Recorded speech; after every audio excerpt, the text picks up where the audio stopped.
মুহূর্তে আমি আছি মধ্যবুত্তর আমিরাবাদ বাজারে।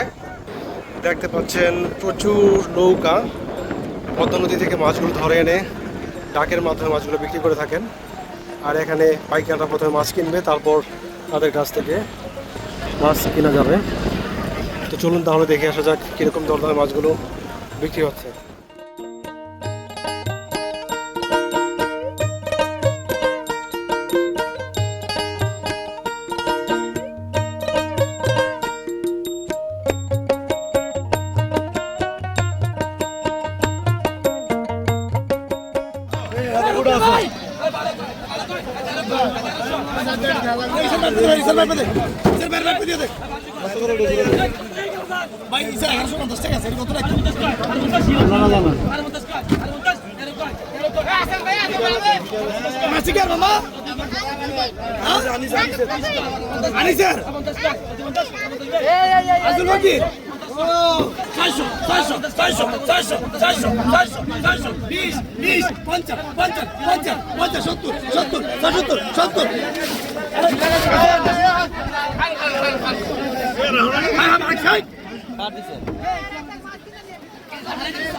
ভাই 2200 টাকা হয়েছে, 2200 টাকা।